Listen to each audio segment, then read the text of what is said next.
are you? Welcome to What If I Say Yes? I'm good. And yes. Thank you for asking me. Hello, Lucia. It's so good to see you. Likewise. So Yael, the first thing to do is you have to introduce yourself to my audience. Who are you? Okay, that's a complicated question. The question is easy. The answer is complex. I am so many things. And I used to try to call myself one thing, and now I know that that's useless for me. So I am an extremely creative human, and it comes up in many ways. And probably the way people know me most is through my work as the founder of the Mama's Comfort Camp Support Network, which is an international online forums for safe spaces for brave conversations. And that is a result of my experience with postpartum depression and anxiety, and just being a person with a tendency to, for my nervous system to feel things in a very big way. And that translated to depression and postpartum depression and a lot of anxiety and guilt. And we're going to get into that. I am also an artist and always have been. I've been making visual arts and writing poetry and nonfiction and short stories my entire life. And there's definitely a feeling of it's time to put that out. And I've begun to do that. Also a mother, two incredible boys. One is 19, so not a boy anymore. And the other is 14, and they are magnificent. I do a lot better with the kids as they get older. Babies, as cute as they are, give me nightmares. I have PTSD from motherhood, from early motherhood. These days, when I go into a room and there are tiny babies, I have to restrain myself from leaving sometimes. That's very interesting. And considering that my life's work, the primary people that I want to serve are mothers.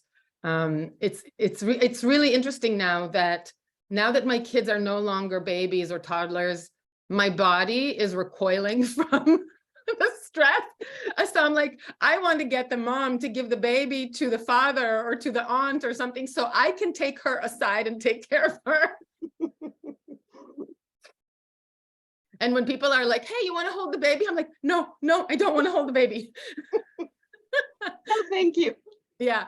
I sometimes, when the baby's involved, our family, I get over myself and do hold them.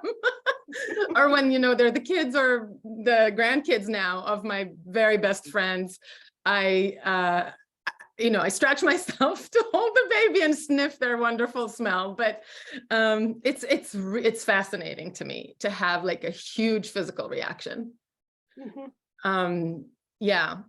Also, if you haven't guessed that yet, I have a raging ADHD.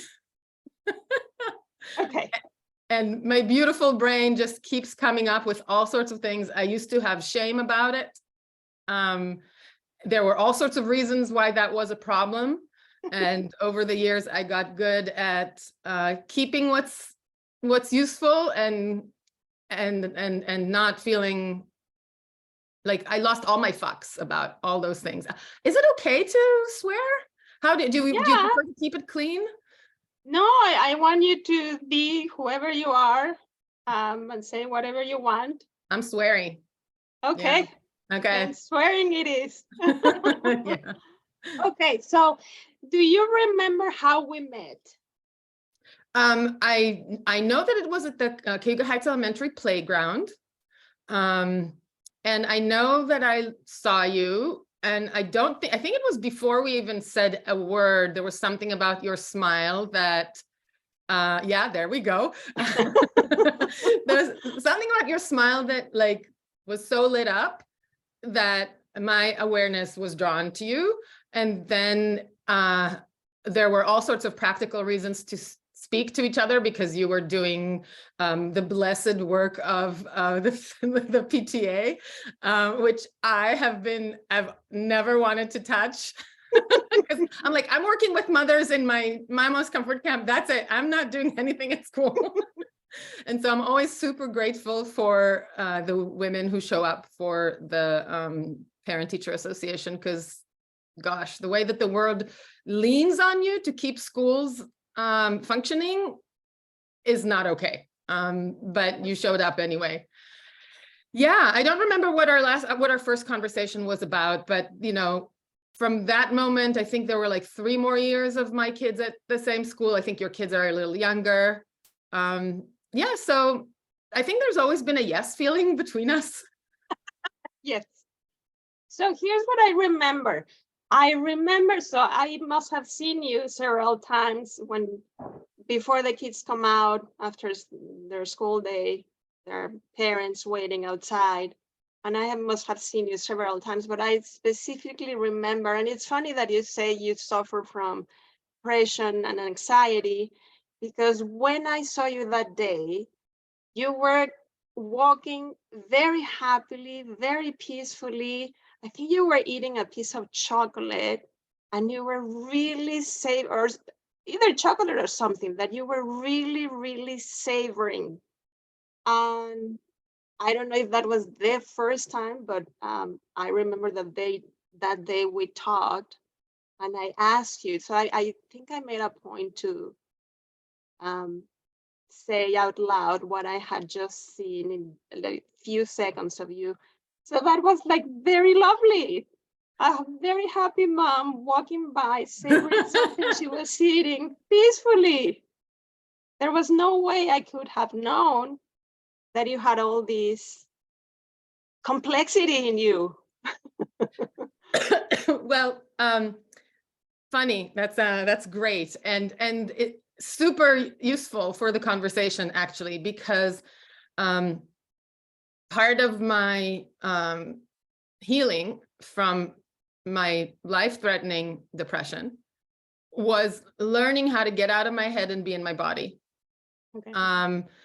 And a part of that is all about the senses. Mhm. So I am sensational. By that, I mean, I make a point to spend much of my awareness time in my physical senses. So what you saw me doing was not because I am this carefree person.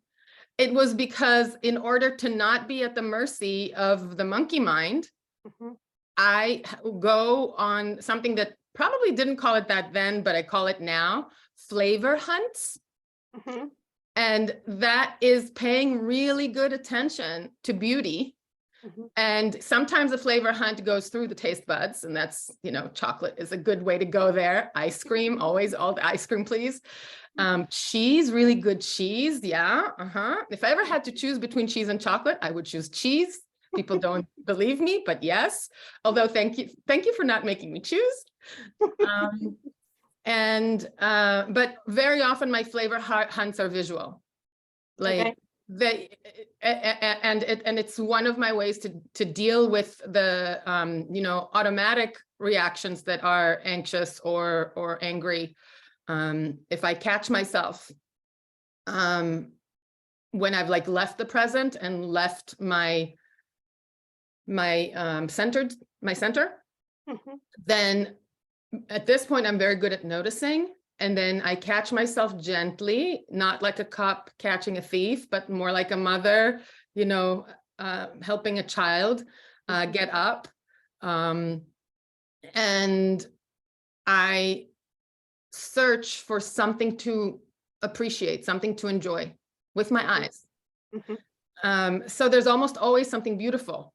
And it, you know, like I'm looking at you, right? So yes, there's your face, that's easy. But then there's the flowers behind you. That's always, you know, flowers, yay, love flowers. Thank God for flowers, God and nature and the universe and the power of love and all of those things that create. They're all the same thing in my opinion. And but say there were no flowers, and say you were not in the picture and all I could see was the door behind you, then I tend to find pleasure in looking at like geometric and architectural detail. Mhm. So just, the texture of the door behind you, there's something appealing to me in the angles and the depth and the way the light goes in and out of the nooks and like the parts that are erased. Like, so like at this point, I am very, very skilled at finding beauty to appreciate. Mhm. And so whenever you're in appreciation, you're in the moment, you're in the present. And you can't feel appreciation and fear at the same time. There are certain things that the brain cannot do. It can feel anger and fear at the same time, but it cannot feel appreciation and fear at the same time. It can easily go between. Mhm. But one of the skills that I constantly say yes to is to bring myself back to the things that feel good and to use my senses to provide sensory nourishment, positive signals from my senses to my nervous system, which signals the brain that it's okay, that there's safety. And maybe it can stop relentlessly trying to save us from dangers that are not really here. Mhm. So now I don't know if that is an introduction to the moment in your life when you decided to say yes, or if we're going to have a general conversation. So usually I ask the guests to think of a moment in their lives when they said yes. Is there a moment, a specific moment you want to share?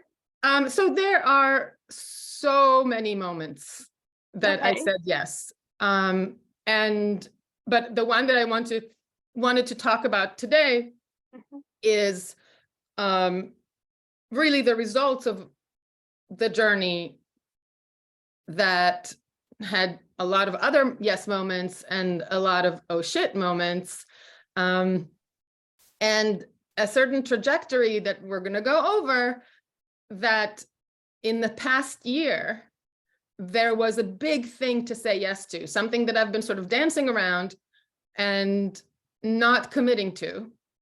And in November of 2022, I was like, you know what? Hell yeah. Do you want me to tell you what it is? What was it? I decided to stop stopping myself from my role as a guide for people who are suffering to find the skills that I was just describing. So I call it the ComFortitude coaching framework. Okay.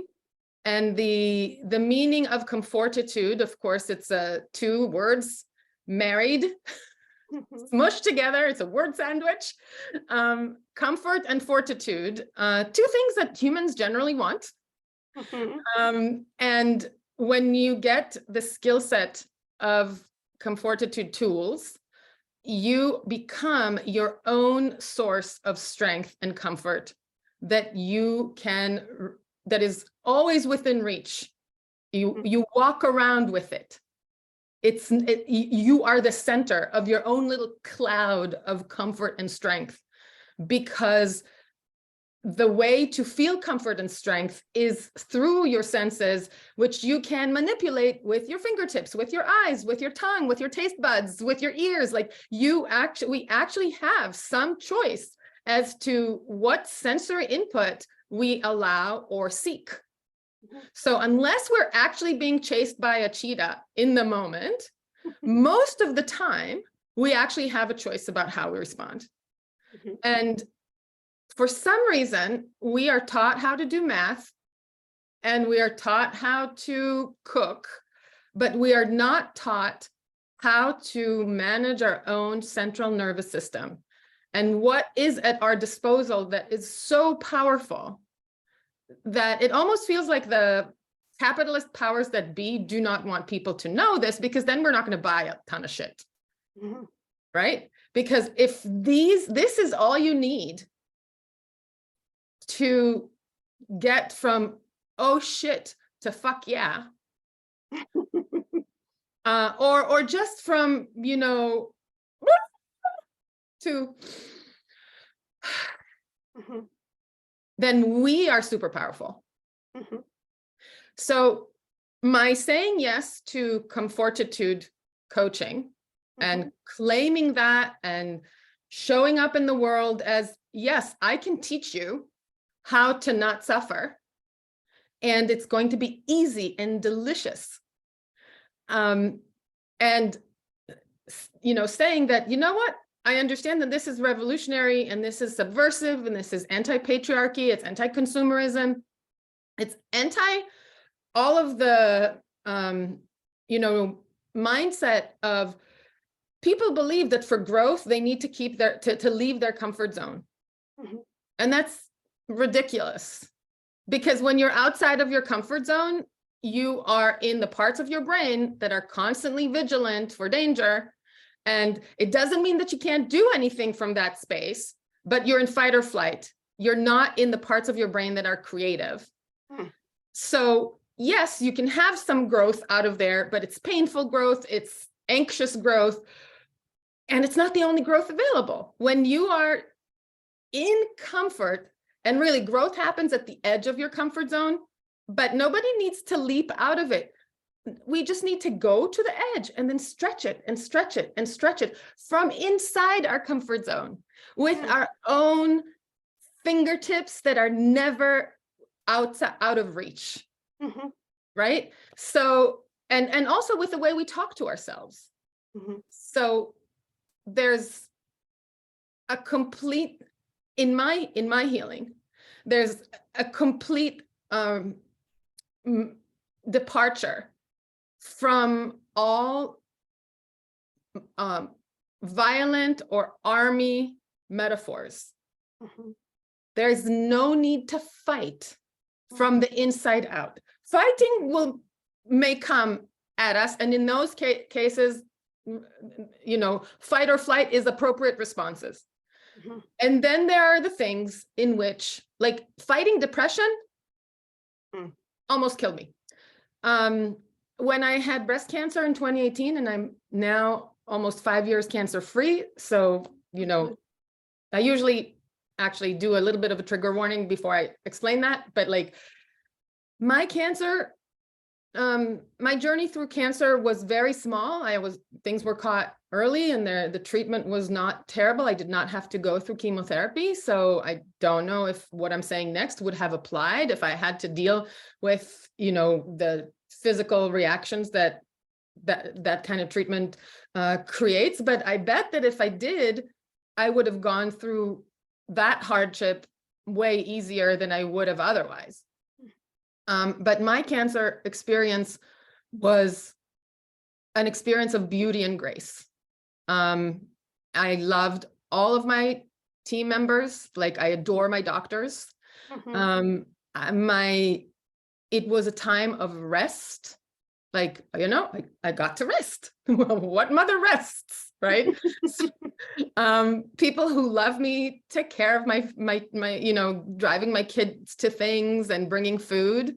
And it was like a 6 months period in which, yeah, I had to go through a biopsy, and I had to go through a lumpectomy, and I had to go through radiation. But all of those things are very go throughable.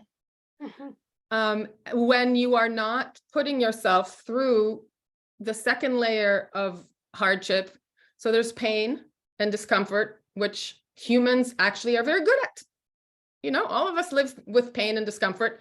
And until the day that we die, it's usually not the pain and discomfort that kill us. Oh. It's the suffering. Mm. Suffering is the second layer. And it's a matter of definition, in my opinion. The difference between pain and suffering is that pain is what is. It's the physical sensations. It's whatever, you know, you broke your leg, and then there's everything that your nerves go through, and your bone has to go through to get set and to re-knit itself, and a few weeks of having something heavy on your leg and not being and limping, and you know, all of those things, they're uncomfortable, they're not great. The pain is manageable. It's not the kind of thing that breaks your soul. Mm-hmm. But if when you are dealing with that pain and discomfort, your internal story about it is you are stupid, pathetic, whatever, for having broken your leg in the first place.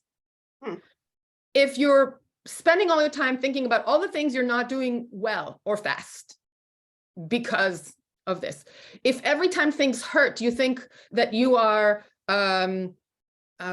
like a baby for suffering, like this, you know, if you judge the level in which you experience pain, if you judge the whole idea of like, well, all of this shouldn't be, and if you feel guilt or shame around any of it, that ends up taking 80% of your bandwidth of processing in your nervous system and in your brain. That's the suffering. And that is the suffering. So suffering is judgment, guilt, shame, and the whole like arguing with reality. This shouldn't be, because, and if it is, that means all the other things. And then we have to fight. And then if you're fighting, you're in fight or flight mode. Your body is using neurotransmitters, which is a hard word to say, so I'm going to use the word hormones. You know, the stress hormones, cortisol, adrenaline, remembering the names doesn't matter. And when you are in compassionate inquiry and curiosity, instead, your brain will release the hormones that make you able to learn, cope, adapt, and heal. So those are, first of all, oxytocin, the connection and love hormone, and serotonin, which is where we can learn or rest or, you know, feel good and interested. And then there's dopamine, which is the, you know, the pleasure response hormone, and it's good when it comes in slow and measured and repetitive ways, and you get dopamine every time you answer a question right. So if I like asked you, what color is your sweater, and you look down and you tell me it's purple, your brain is like, oh yeah, we answered the question, we're good. But of course, if you play Candy Crush, you get like all of those dopamine hits. And if you stop playing Candy Crush, your brain goes, where's my dopamine? And so you go back, like that's where addictions come from. And dopamine. So dopamine is like, it's like, you know, that beautiful girlfriend that when she is in her self, in her presence, she's amazing and you love her, and you can have such a wonderful time together. And then when she's in that place where she's constantly bombarded by people caring for her for what she looks like rather than who she is, she becomes the meanest person. I don't know why that metaphor came now. I don't know. My brain will do this. Okay, let me go back to when you said you decided to say yes to stop stopping yourself. Why were you stopping yourself from sharing this? Okay, so I have been sort of sharing these things through the Mama's Comfort Camp Support Network, which began in 2012. So it's now in its 12th year. And there's an international forum, which is all online. And then there's an Ithaca chapter, which has a lot of it has a lot of online communications, but that brings together people that live in the same geographic location. So the interactions go from online to in-person and back to online. And then there's like interesting programming that we were able to produce for a while, and I'll get to that. But my role in the Mama's Comfort Camp, to me, was not, for the longest time, was not to be the the kind of leader that knows better. It's a peer support network. It's not staffed by professionals. Everybody that is in a leadership position or a volunteer position are people that have gone through the challenges. They're either going through them right now with their own kids, or we have some wonderful grandmothers who are like revisiting their experiences as mothers. And there's a lot of like wisdom that is not labeled as you know, experts, professional, any of that. And it felt important and good for the longest time to hold the space, train volunteers, and not be seen as like, hello, I am the person who can heal you. It's the, you know, and that was very good for the longest time. And then throughout the pandemic and throughout my experience with breast cancer, and in the years now that the pandemic is sort of over, but not really, and the whole world is like 100% of humans right now are anxious. There is, even the most well-adjusted people, our nervous systems are all fried. And at this point, it feels what felt generous in the past to not impose my skills on people. Now, since these skills are not, you know, they're not optional anymore. It's like people who don't know how to calm their nervous system are suffering needlessly. And so now stepping out of the, okay, we can't be at the forefront, and recognizing that the needs of the current times invite me to the forefront, and staying in the back doesn't serve anyone. I am not like protecting anyone from my bigness. I am preventing people from the healing that I am very good at explaining. So I've been working with coaching clients on the down low for more than 10 years now, never working with more than 1 or 2 persons at a time, and not marketing, and not, you know, people would send me their friends, or, you know, I would have a conversation with someone and they'd be like, well, that sounds really amazing. I need that. And, you know, so most people that have been in my professional spaces, I mean, the peer support spaces that were my professional work, didn't even know that that was available. And now my board and my volunteers, but also, you know, the voice inside of me are like, nah, enough. Okay, that served a purpose. We've grown. And the reality around us has changed. And let's be generous, and let's get visible. And we now have enough central nervous system acumen with ourselves that whatever we don't like about visibility can be managed and mitigated. Because if I could do all of the work as a cartoon character in animation and never be seen and never be recognized on the street, that would be really great. But I don't have, you know, thousands and thousands of dollars to pay a good animator. If I did, I would have a persona that would be, you know, like your avatar. Exactly. And I got a taste of that in 2017. I get a phone call and somebody tells me, "Are you Yael Saar?" And I'm like, "Yeah." And she's, "Well, I'm a writer from the New York Times, and I found your story on that blog about postpartum depression, and I'm doing a thing where we're interviewing mothers about their hardships, and we would like to tell your story." And I'm like, "Okay, that is that's a fun joke. Thank you very much." She's like, "No, it's real, it's real." And she's like, "Can you come to New York to be interviewed next week?" I'm like, no. I have 2 little children and a husband that works too long, you know, long hours, not coming to New York, sorry. And she's like, "Okay, I can come to Ithaca to interview you." I was like, "Okay."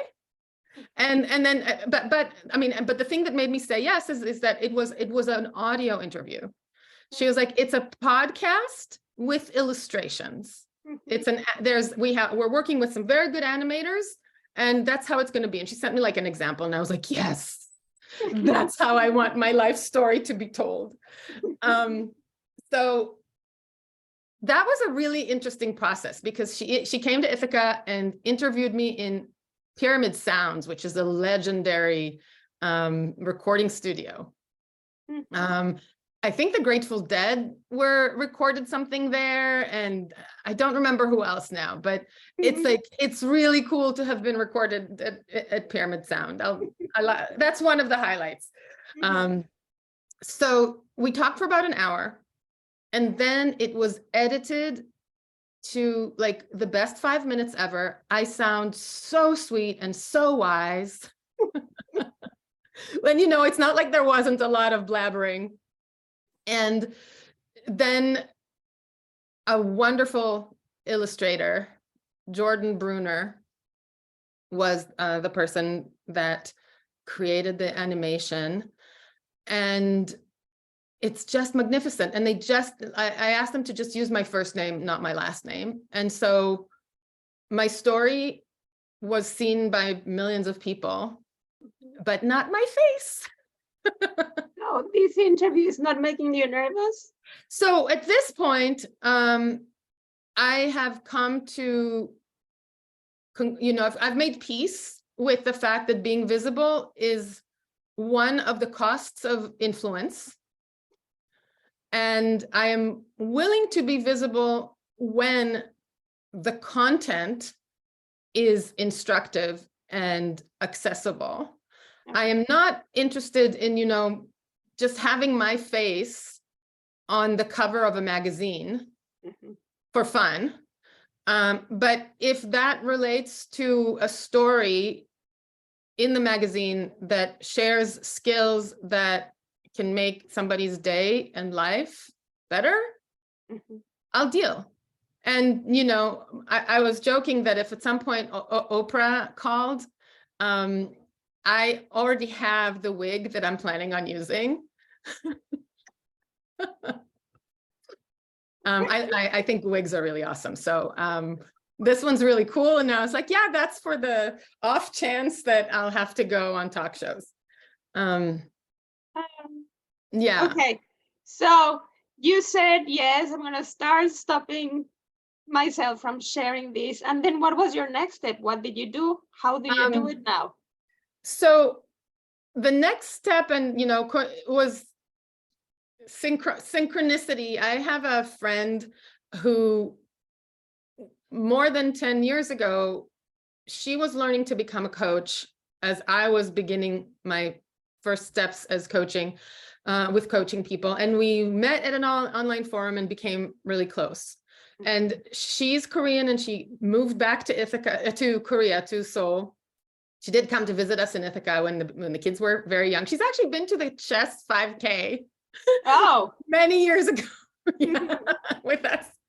And then she has done really amazing work in the coaching world. And she started a coach training that is called the best fucking coaching course ever created.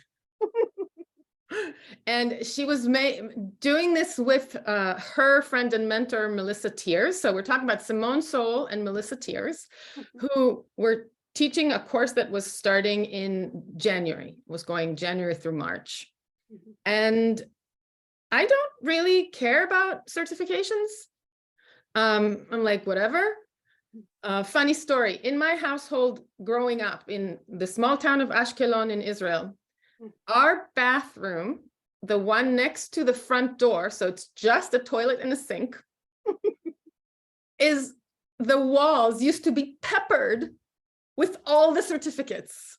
So like, if there was a certification of running like 5K, there you go. There's this certification for, completing a scuba dive course for my father. There's the certification my mom got when she, passed a certain thing at her work, whatever, like all of the certifications. The walls inside the bathroom? Inside the bathroom. Why the bathroom? because my mom thought it was funny. And she was right. It was really funny.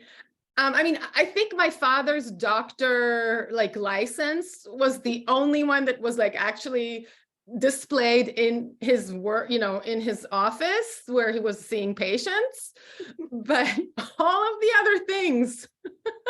But was that kind of saying these are not important, or was it? So it was saying two things, because everybody that comes to visit goes to that bathroom. So everybody gets to see it. You can't not know. Or I mean, you can choose not to read, but it was kind of fun. People would stay longer in the bathroom, just kind of reading what was on the wall and laughing. You would hear laughter from the bathroom, and you'd know somebody yeah. And since then there was a renovation, and they're gone. And I need to check with my mom if there's photos, because that would be a good thing to actually write a story about. Yeah. You said two things. One, it was funny, but then the other, what was the other message that your mom wanted to? That I think that it was also with your humanity. It's we're humans, we pee, we poop, we have achievements, and then we pee and poop. and I don't know if she thought so much about this. I think it's just one of those things. It was a running joke. We loved it. It was cool. Okay. So that reminds me of something, because that's very creative. So at the beginning, when you introduced yourself, you said you are an extremely artistic person. How do you translate that into your job now at ComFortitude? Yes. The training. Yes. So I recognize that art is the making of art, and the looking of art is the kind of sensory input and output that makes us feel really good. Read creates oxytocin and serotonin. And they're a shortcut through all the brain crap, all the thoughts that because thoughts are really useful, but all of our suffering is in our thoughts. It's not in our sensations. Pain happens in sensations, suffering happens in thoughts. When you are making something beautiful, and when you are doing that repetitive presence of making art, because you have to be right here, regardless of whether you're drawing something that is representational, where you're trying to copy and represent the thing that you're looking at, life drawing, or whether you are repeating something over and over again, like when you do with mandala. And I teach people how to use mandalas for anxiety relief and embodied emotional regulation.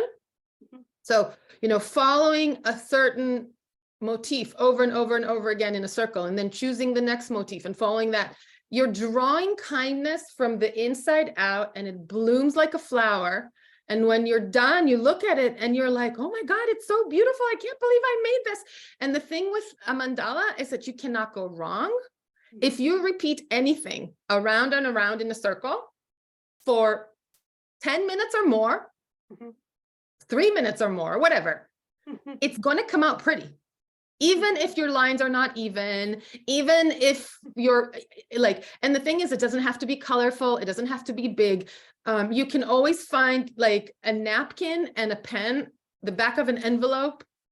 And I actually have things that are the foil from a yogurt cup that I ended up just that was the thing that was available when I felt the desire to calm myself.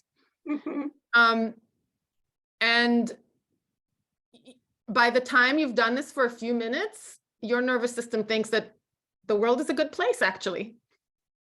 So the artistic part, you use it, you share it as one of the tools. Yes. For the people you coach. And also just for fun. And So back there in yes. on your door or in your bag, what is it that you have? And have you Oh, done okay. Yeah, anything?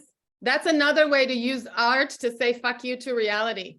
But in a way that this is fuck you for the fuck youable stuff, but saying yes to me about it. So Okay. let me show.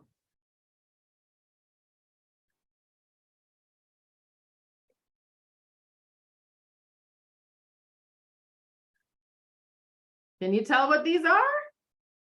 Well, face masks. Those are KN95 masks that I felt the need to be wearing masks. I know that that's not something that everybody shares, but I definitely wanted to be wearing masks. And I did not like how I felt when I was looking at everybody with like a white thing all over their face. And so at first I invested in some beautiful locally made fabric masks, loved them, loved how they made me feel, loved supporting local creative mamas that made them. And then after a while, it was deemed no longer safe enough. And so these sterile, hospital grade masks were the thing. And I did not like how I felt when I was walking around with one. And I was like, okay, gel pens to the rescue. And why gel pens?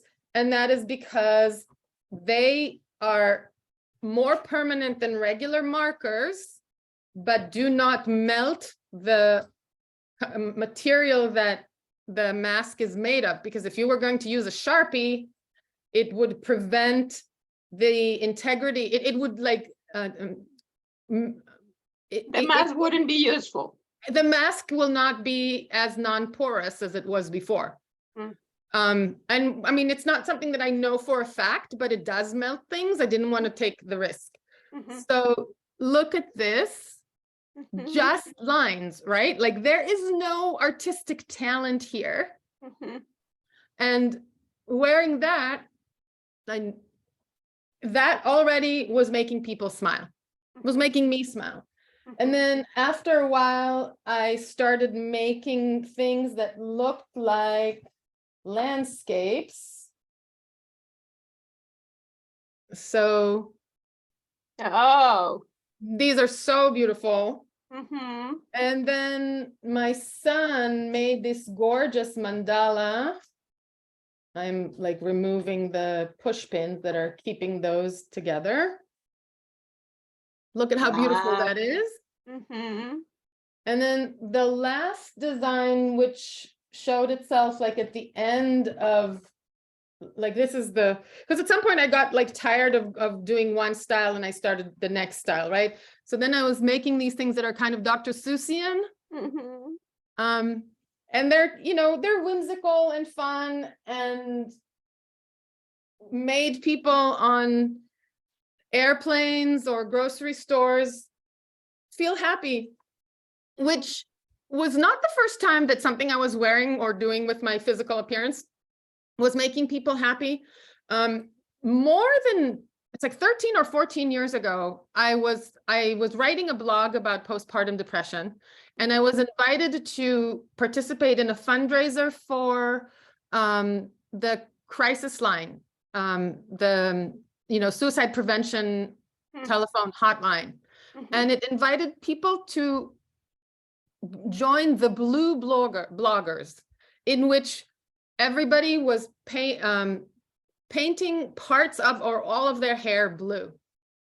And at the time, that was a conversation starter. There were no people walking around with colored hair. And so I think when we met, I still had pink or purple or blue hair streaks. And so I love that. Like I actually really enjoyed doing it, and I kept doing it for probably about 5 or 6 years. But hair will not stay the color. You have to keep reapplying it. And at some point, when everybody was coloring their hair, and I was like enjoying getting like the lovely little jolt of beauty from people all around, I no longer felt the need to be the source of that jolt. So I just want to shout out to Kristen at Hair Color Art, which is at Press Bay Alley. And Here in Ithaca. Yeah, here in Ithaca. And she's like the most talented hair art person. And if you follow her Facebook page, you will see. And like, I think she was a big part of like making that very common in our town. And also like the most beautiful hair you see around, if you ask them, it's usually from Kristen. Mm-hmm. So all of a sudden, I no longer needed to be the one showing that, right? Mm-hmm. And I'm very happy just, you know, you can't really see, but my hair is starting to go gray. And I'm not, at this moment, I love seeing that. At some point, I will probably go back to making all sorts of colors.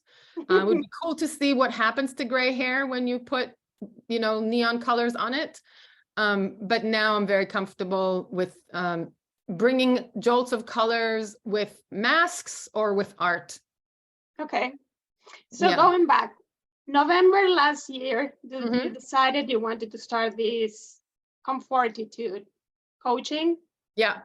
Then you took this coaching program, or you were in the coaching program from January to March.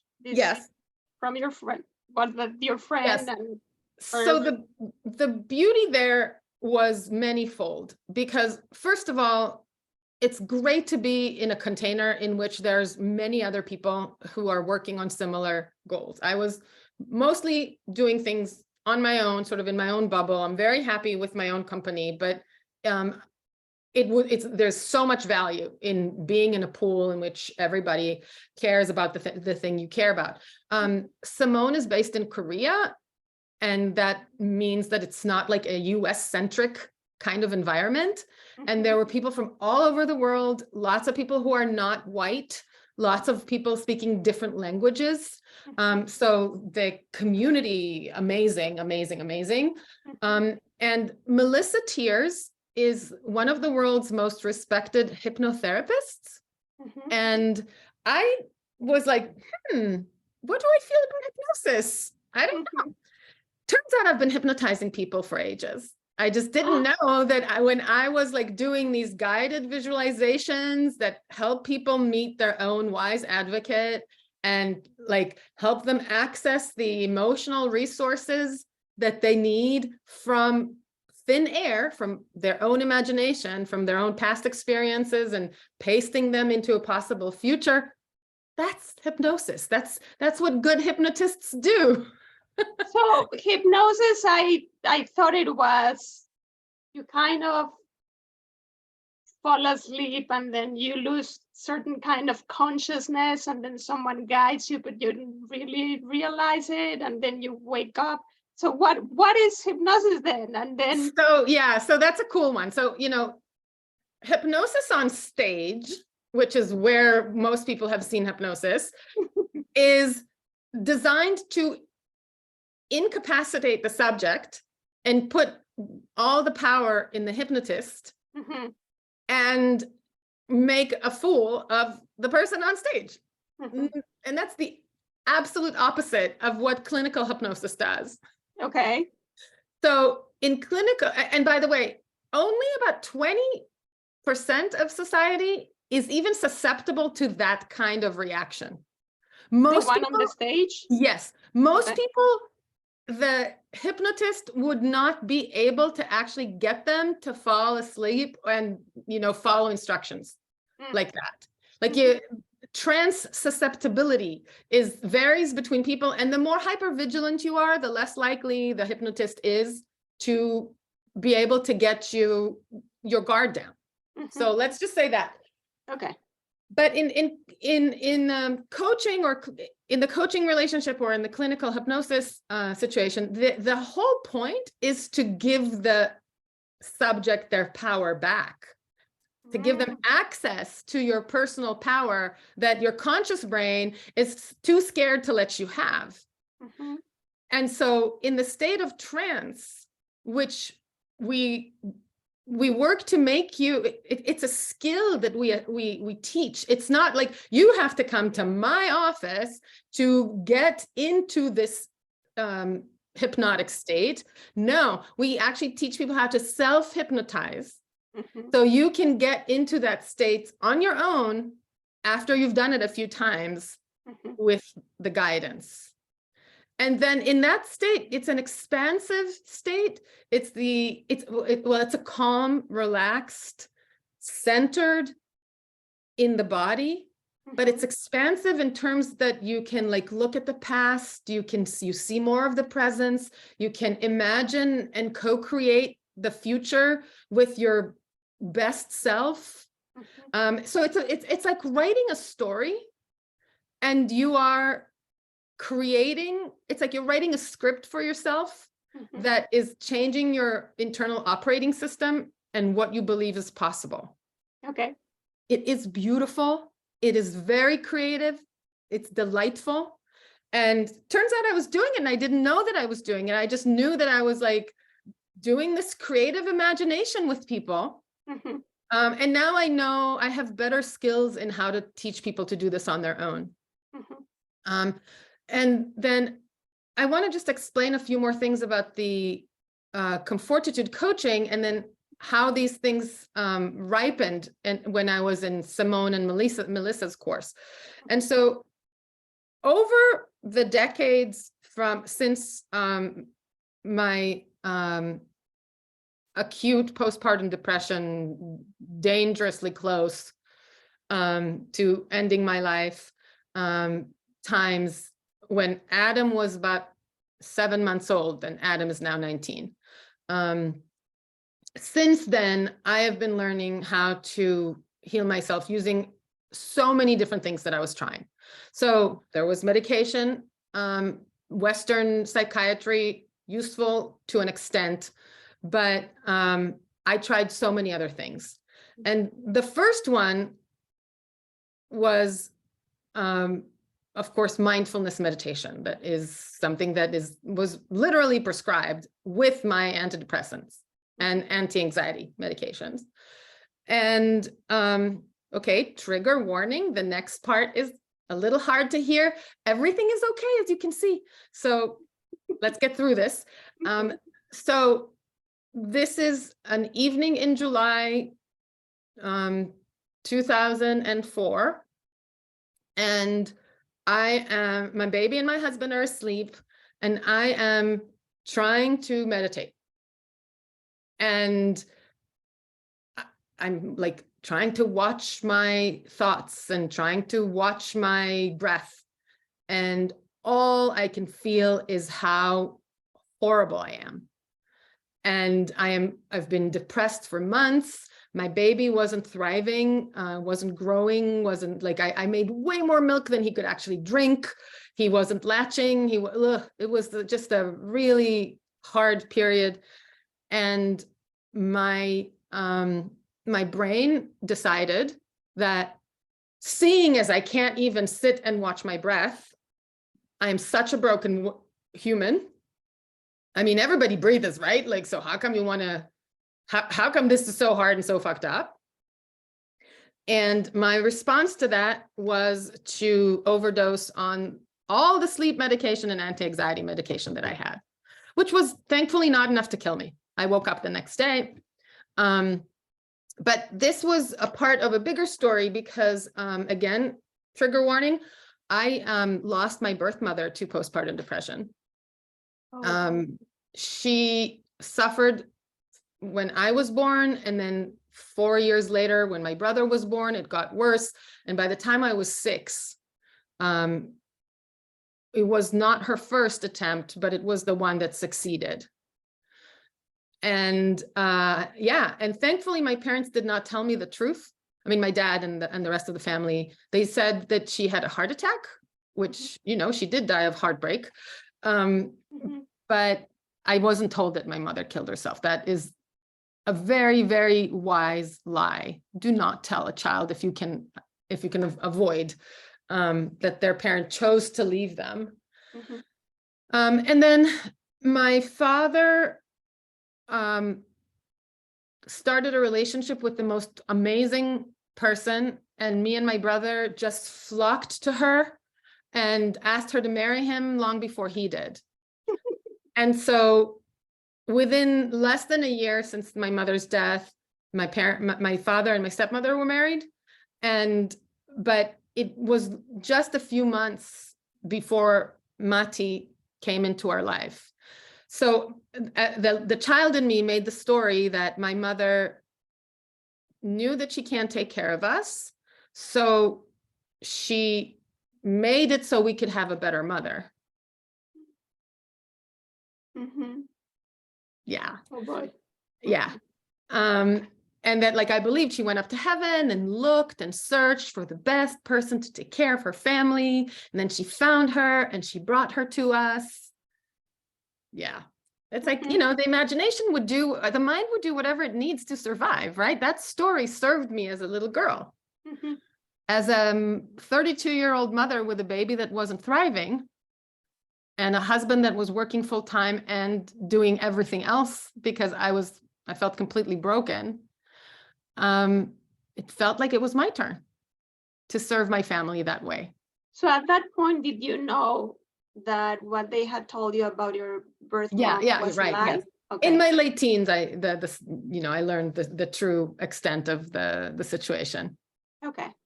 Yeah. So then you said, now it's my turn. I have to do yeah, this. it's like I need to find the right mom for my family. Ooh. Yeah. And so, you know, I did not die. Mhm. I woke up at St. Vincent Hospital, and then they changed, you know, my medications, and I found a support group that helped me change the way I was thinking about my life. And it's called Recovery International. And now they have online meetings. Back there, and I was living in New York City, and there were like 4 meetings a week. And that was very, very helpful. Mhm. Yeah. And so what was I saying here? Oh, so You wanted- mindfulness. Yes. So in my recovery, mindfulness, the way it is taught, was dangerous because the way that my ADHD and anxiety brain responds to it is just it felt like I was being put in like a cell with my jailer to yell at me, right? Mhm. So since then, I have learned that I need to be embodied, that my brain that really likes words was taking up all the awareness, and I was not in my body.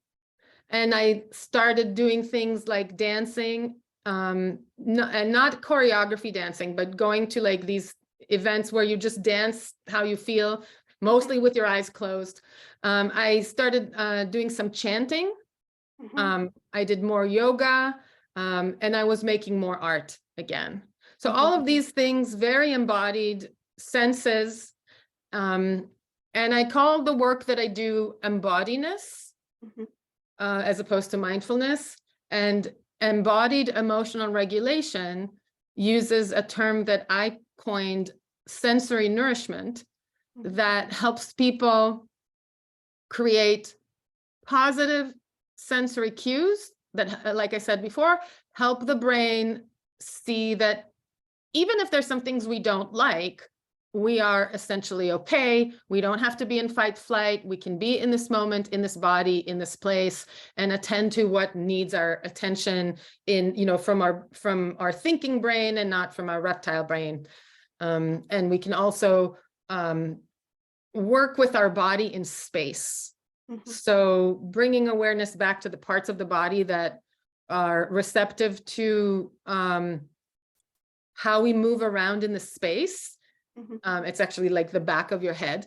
The stuff that is behind the skull in the back, like the occipital lobes and the brainstem. Those areas are, if there's like brain activity there and brain activity behind your forehead, that removes all the electricity from the center of the brain, where the amygdala and the brainstem are firing danger, right? So let me show you my first the first tool that I Sure. teach anyone in the ComFortitude Sensory Nourishment Buffet. Mhm.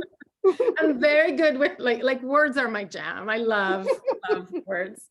Like if I had to choose between cheese and words, I would choose words. Don't tell the cheese. So I want to show you the head cradle, which is super simple. And the first thing I do when I feel like I'm, beginning to spiral. Mhm. Try it with me. That's it. One hand on the forehead and one hand on the back of your head where you feel those bony protrusions. Mhm. Now close your eyes and take a breath and exhale twice as long.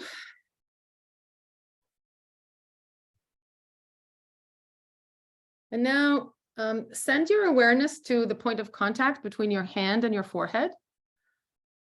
And see if you can experience it from the point of view of your hand. Sensing your forehead. And the point of view of your forehead, sensing your hand. Mhm. And then move to the back hand and see if you can feel the hair with the skin of your hand. And then see if your skull can feel the pressure of your hand on it. Mhm. Then take another breath, and when you're ready, bring your hands down and open your eyes.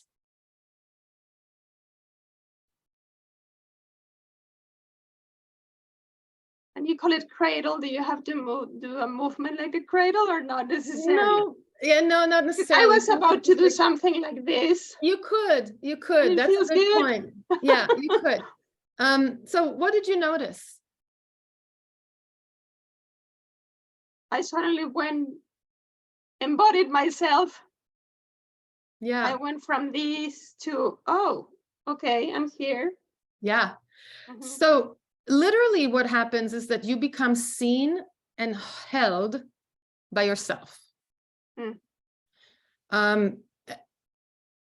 And why is it here and not like here, for example? Yeah, so that's actually the next tool that I teach people is like this, and it's the butterfly hug.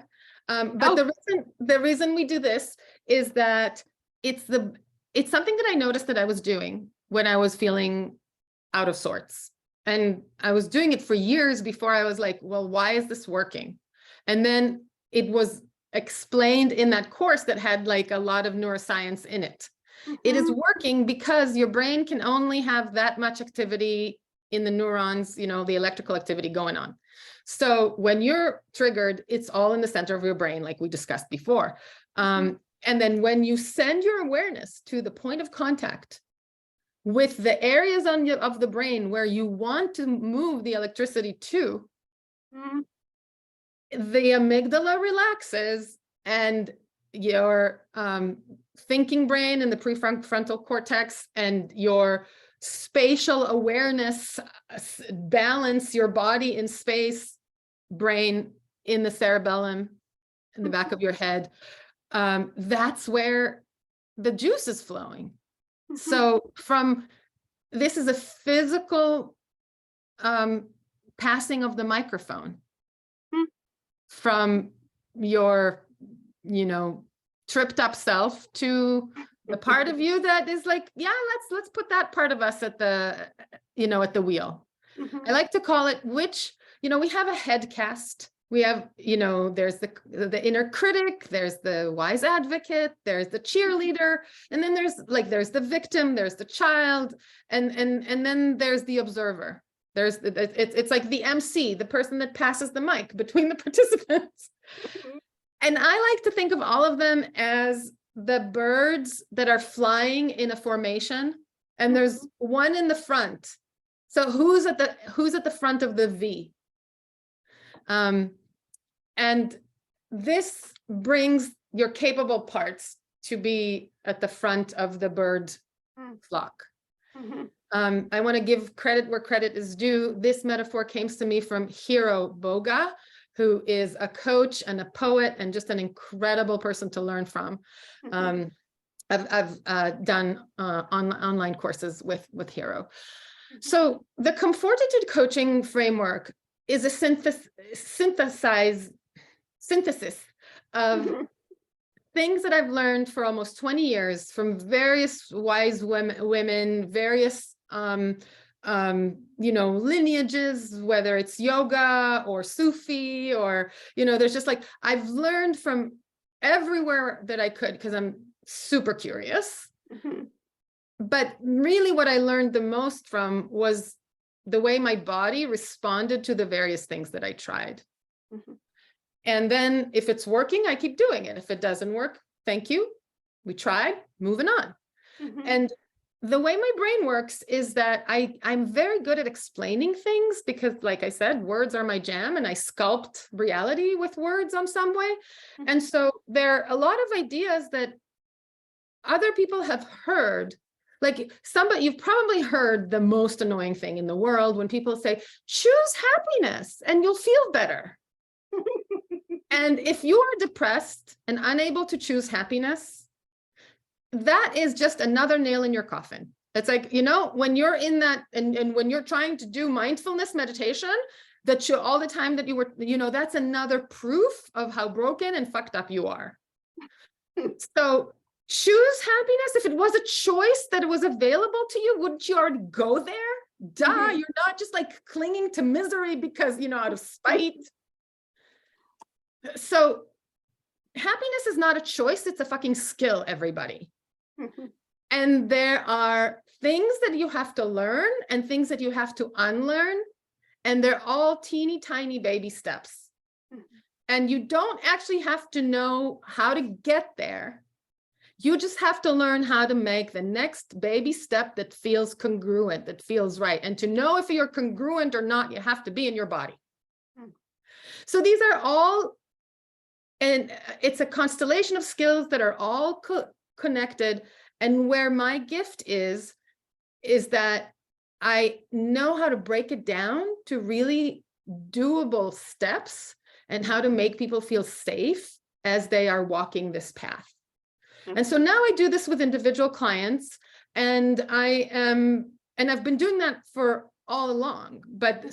So the thing that is the bigness now is that I'm going to start teaching this online and open that to people anywhere in the world, and not just to like small groups of people I already know and love who meet in Ithaca. Mm-hmm. Right?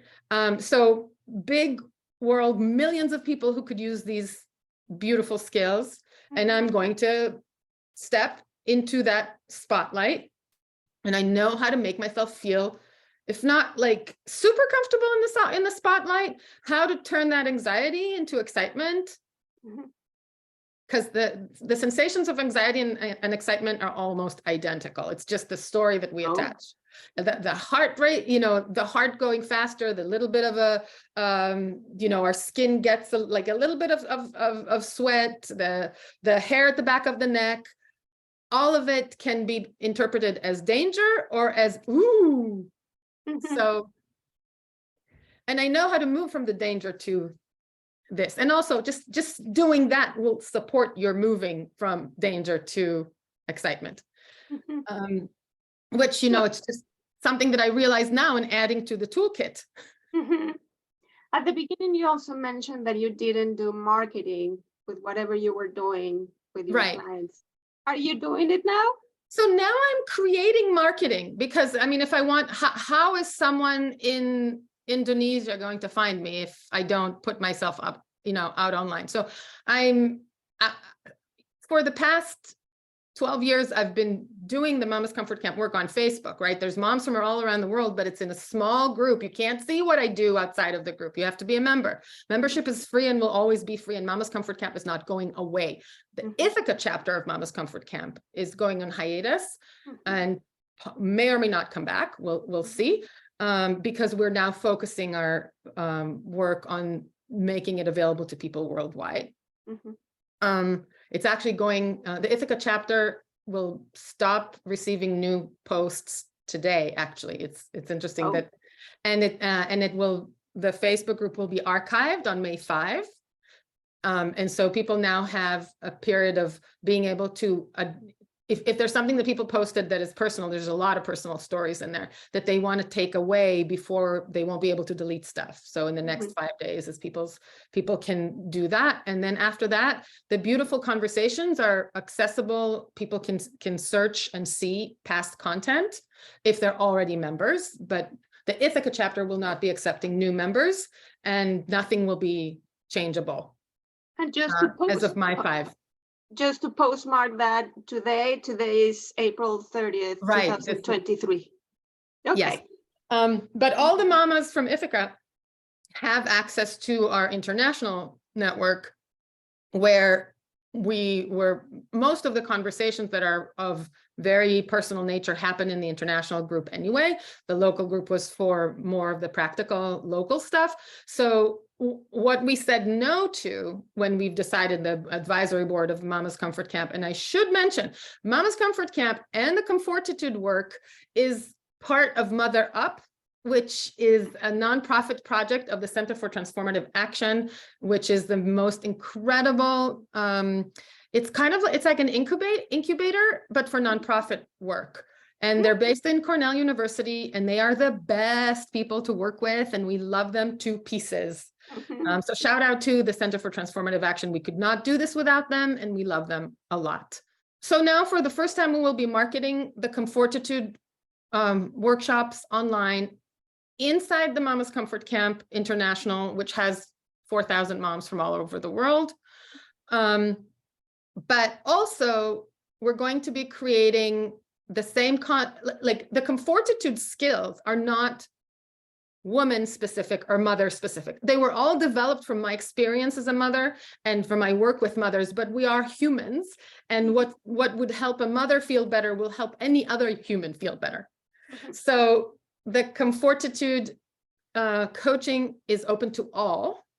And we're going to create what the current name for it is the ComFortitude Circle, which will be a paid online forum for all humans, mothers and others, where the content of the teachings will be available, where people could then sign up for specific courses.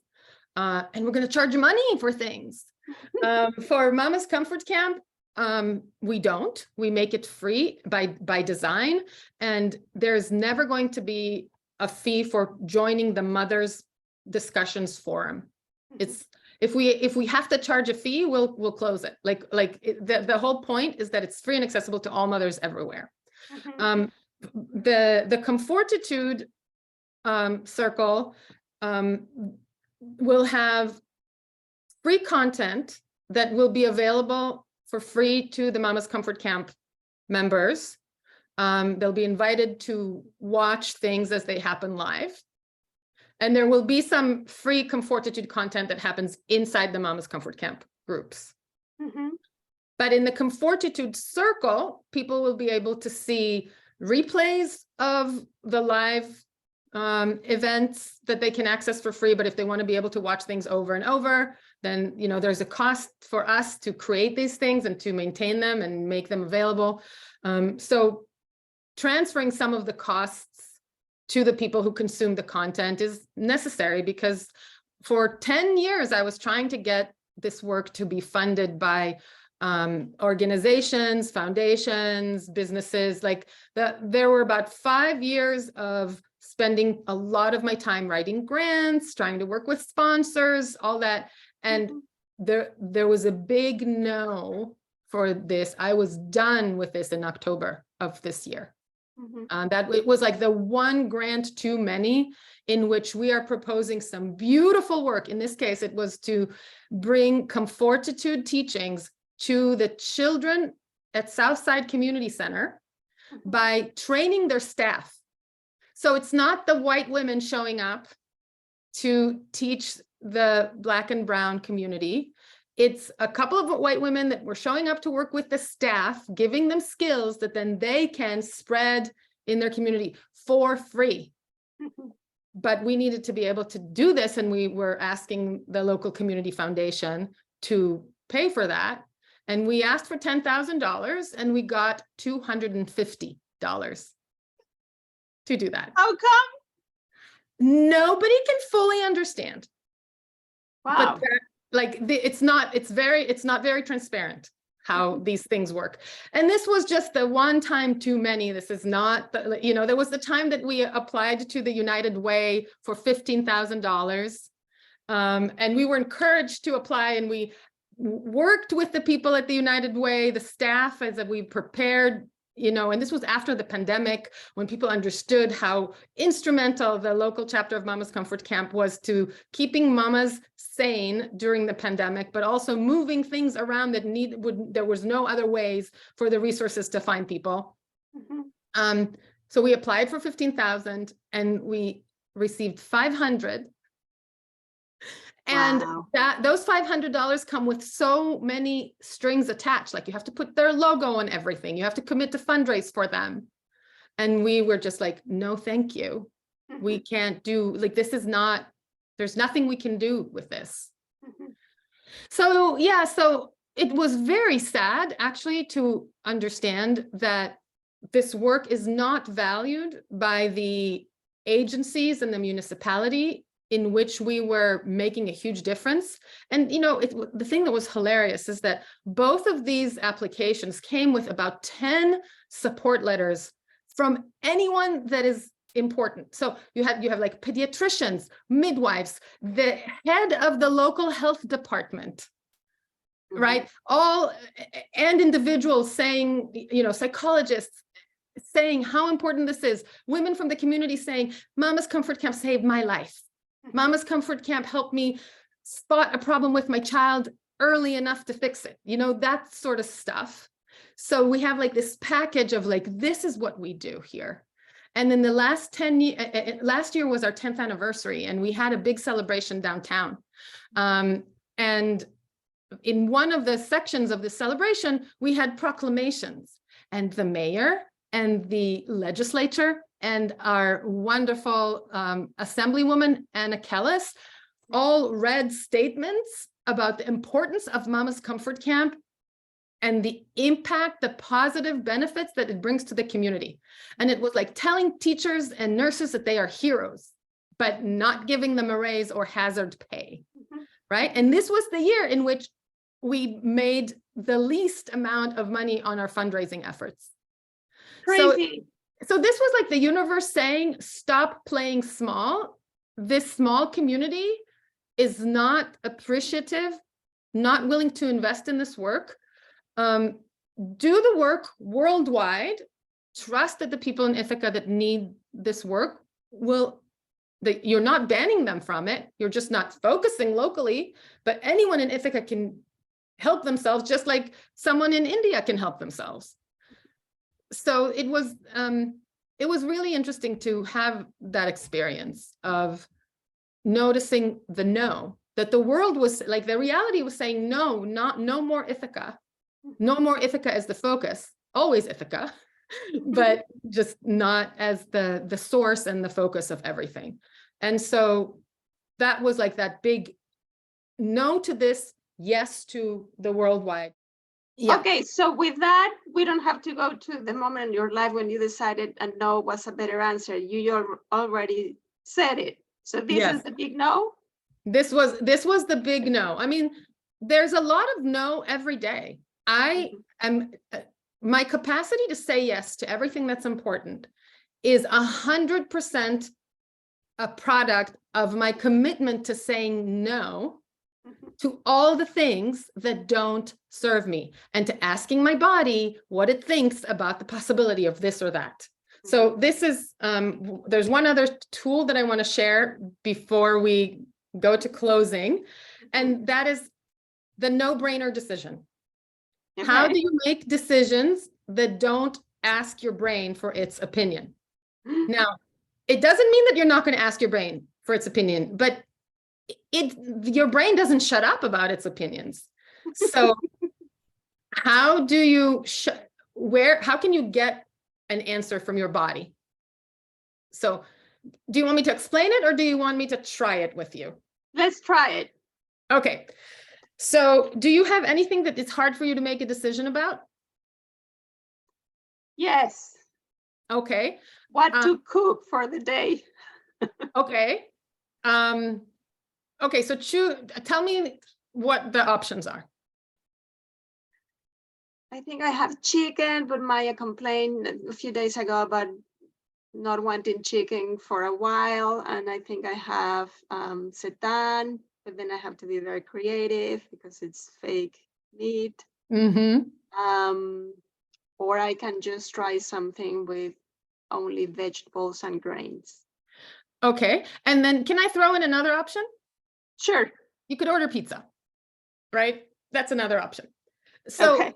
actually, how do you feel about actually instead of making the choice between different dishes, making the choice between you cooking tonight and you ordering food tonight, whatever food floats your boat?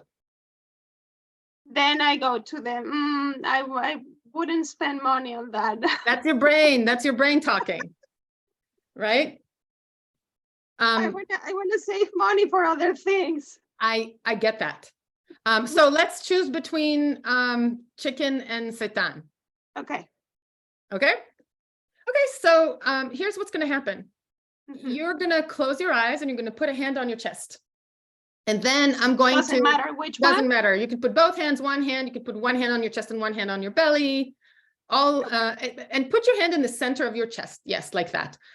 And then I'm going to tell you what you're cooking tonight. Okay. And the thing that I'm saying is the thing that for now is what's going to happen. Okay. And I want you to pay attention to what your hand and your chest are doing, which direction they are moving. Are they moving up? Are they moving down? Okay. Like, how are they moving? Like, not actually, but how do I feel they're moving? Well, you got open your eyes for a second. Look at me. Uh-huh. This is down. This is up. Okay. There's actually going to be a little bit of a movement, unless actually your body couldn't care less. It could be that your body is like, Satan's fine, chicken's fine. This is not really a choice. We don't care. Both are fine. Or Okay. your body could actually be like, fuck both, I want pizza. But in this case, assuming that your body actually knows that today it would benefit from protein that is real, from chicken, or protein that is real, but comes from wheat, right? Seitan is a wheat product. I have a vegetarian husband. There's seitan and tofu and all of those things in our house. I've learned how to make them delicious. But my body usually wants the chicken. So I make the chicken for me and my kids. Anyway, I'm going to tell you what you're eating tonight. Mm-hmm. And you're going to just pay attention to what your body is doing. And then tell us if it's up or down. Okay, we're eating seitan tonight. It kind of went down. Okay, so your body wants chicken. Okay. Now, does that mean that you have to cook chicken tonight? No. Because if you open all it means is that your body prefers chicken to seitan. That is all. So I do this with people when it comes to like, should I switch jobs? Should I move to the house, the place with my boyfriend, or, all of usually the decisions are in the coaching environment are bigger. People don't usually want to, spend the time that they're paying me to decide what to cook for dinner. But now you know what your body thinks. Now, personally, my experience is that 90% of the time, what your body wants is a better choice, a longer term choice. For the things that are long term, you will be probably happier if you follow your body rather than your brain, because the body has so many ways that it comes to the decisions. It's actually all of your subconscious is communicated through the body. Your brain only knows like the top 10%. So, however, sometimes what your body wants is not actually available to you. Mm-hmm. Say you were fired from the job that you were thinking of maybe keeping or not. Mm-hmm. Knowing what your body have preferred can create a stance of compassion, of restoring, because you've lost something, instead of just moving through, just like, okay, moving on, forward, blah, blah, blah, Mm-hmm. attending in the presence to what needs to happen. Mm-hmm. Yeah. Okay. But by the way, I'm noticing that I forgot to mention something about the creative part that I do want to mention before we hang up. And that is these jewels that I'm wearing are actually sensory nourishment tools that those were my reaction to the decision, to the understanding that my work is not going to be supported by the local community. I was very sad, very upset. And I recognized the way these things were manifesting in my body were toxic. And past me, without all the tools and all the respect for the ADHD kind of creativity, would have metabolized that into either illness or, a back episode or just depression, right? But it's no longer how we roll. So I was like, there's negative energy. I need to transform it to a different kind of energy. And in this case, there was anger involved. So transmogrify, right? I'm like a dragon. And so obviously it was art. And I was like, well, what kind of art do I want to make? I could draw, I could paint. Sculpture is not really conducive to my life right now. I can't and somehow I was drawn to glass beads and semi-precious stone beads like these. And I started making jewelry and this was happening during the period when I was studying in the course. And I learned more about the vagus nerve, which is the biggest nerve in our body. And it goes from behind our ears, down the throat and then it goes to all of our organs. And then you have all the lymph system is all around here. And so I created these jewels that actually do this massage. And part of the sensory nourishment work that I teach people is how to do self-touch, that this is how you give love to your vagus nerve. But you don't want to necessarily do this all day. But if you're wearing these little things, they're like little wind chimes that are quiet. They don't make any noise, but they give me the vagus nerve massage all day long. The tingling here. Tingle, delicious tingle. Plus there are two of them, and there's a whole story that I won't get into why they are called the Never Alone earrings. Okay. And this is the solace necklace. And when I walk, it's just like a teeny tiny dingle here. That's where the lymph nodes are. Oh. Yes. So, and then this is for, this is the exhale stretch bracelet, which, when you stretch your exhale, your body relaxes, because in anxiety you go, right? And the longer your breath is, and it's the exhale part that matters as the signal of safety. The longer your breath is, the more your brain thinks everything's okay. So in mindfulness meditation, they tell people to do the box breath, which is inhale for 4, hold for 4, exhale for 4, hold for 4. So that's stretching the exhales 3 times more than the inhale, because you actually only count the time when you're inhaling as inhale. Everything else is an exhale, even when you're holding. So when I count, I'm in my left brain. And when I relax, I'm more in my right brain, or both sides of the brain, actually. You want to be in bilateral. This is also creating bilateral stimulation. So when it brings electricity to both sides of the brain.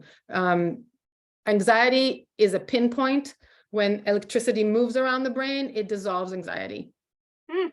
So I created this, and it comes in different colors, different stones, or just beautiful mermaid glass. And the different sizes tell you when you've gone through 4. So big, smaller, smaller, tiny, big. So instead of counting, and here you have beads that are the same color, the same size, different colors, but then there's tiny beads in between the 4s. So that you use it like a rosary, and every religion ever has some kind of rosary or mala or whatever. And so this is how you bring the mindfulness meditation part to the body. And these are fabulous fidget toys. They're anti-anxiety. This is how I fall asleep. Really? That's why there's the tactile size difference, and instead of just the color difference, because you're supposed to be able to use it in the dark. You don't have to see it. You can use it in your pocket if you want. So this whole jewelry line was created as a response to anger, disappointment. And that's another thing that I work with clients for. So it's like if there's something that needs to be transmuted or transmogrified, how can we make energy is energy? Are we going to use it for destruction or for creation? And it is so powerful. Energy that includes or art that was created as a result of conscious choice to take pain and turn it into beauty is the most effective art in the world. Like we've all, it's like Van Gogh, right? So now I've put myself in the same box as Van Gogh, and I can go to bed happy. So, as part of ComFortitude, you teach your clients how to make that kind of jewelry, or do you sell that kind of jewelry for your clients? Both. So I teach. Usually when I teach client to make art, it's not a specific, well, mandala is a course about a specific skill. But when a private client comes to me and tells me that they have this big energy that is negative, and we think about, well, what are you going to make with it? Then it can end up being jewelry, but it usually isn't. It's something that is their own heart's desire. And we work with the body to see what the body wants to be playing with, because the process of making art is longer than the process of like, look at this. You want to make something that like I would be making jewelry because I love making jewelry because it's delicious. And, you know, once I started using things that are not plastic beads, then you need to pay for the materials and then you kind of need to sell them. Right. Yes. So that's why I'm selling these. And I just put on Facebook, actually, just yesterday, I've created a secret online sale because there's not a lot of them. This is not like a business. The jewelry is not a business that makes money. So I make an individual piece and then I share pictures of it and the price in by invitation only Facebook page that then people can say, I want this one. And once this one's bought, it's gone. I can make I can make a design that is similar to it, but the beads are always different. Like, you know, even if it's exactly the same kinds of beads, in this case, it's amethyst and aquamarine and rose quartz. Even if it was exactly the same kinds, the beads all look different because they're natural and their variance is beautiful. That's lovely, Yael. So before we finish, one last thing. You mentioned chocolate was here, cheese was here, words are here. But you also mentioned that you love to write short stories, longer stories, poems. What have you done with your writing? If words are so important to you, yes. Have you shared anything or published anything? So I have a blog that I haven't been doing much with, but that's how like the woman from the New York Times found me, because I was writing things in blogs. I'm writing the book about my journey from postpartum depression to ComFortitude. And that book will be a book that people will read because it's interesting, but also will be the manual for the practitioner training, because I want to teach other therapists and coaches and teachers and moms how to teach the ComFortitude tools to their people. I am writing poems all the time, and I hope to collect them into a book. But if people follow me on Instagram, I'm Yael Saar, just YAELSAAR in Instagram. I've been taking pictures mostly of clouds. I love clouds. Oh my God, clouds are my jam. Words and clouds. Yeah, that's what that could be the name of a poetry book. There you go. And I publish them in like these beautiful photo poems. So it's like 4 or 5 pictures for the whole poem, unless it's a haiku, and then one picture is good. Okay. Yeah. The book will be self-published? Or is it with an editorial house? So I have not published any of it yet. No, the book you're writing about. So I have not.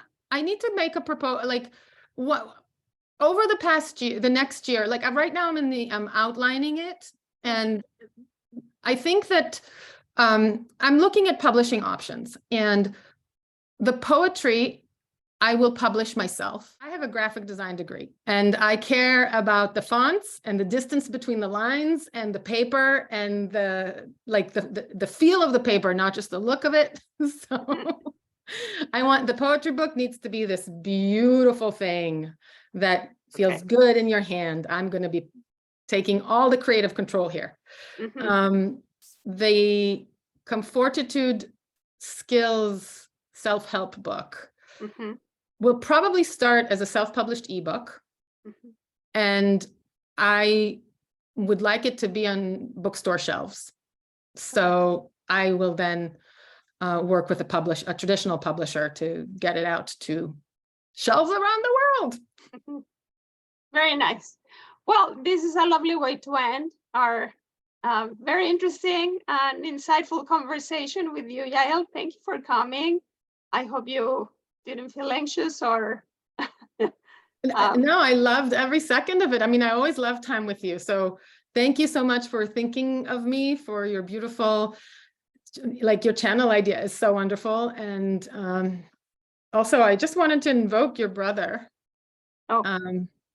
for a second, because just the thought that this is the beautiful thing that you're doing for your love and the longing. It's important. My siblings are in London and in Israel, and I miss them every day. I miss them in my bones. Yes. And this is such a beautiful way to honor your love, and I love it. So thank you for inviting me to be a part of this. Thank you. Thank you for having said yes. And good luck with everything. Easy. And please send me pictures of anything you want to share that has to do with this conversation. Okay, I will. Thank you so much, Yael. Bye. Bye. Bye-bye.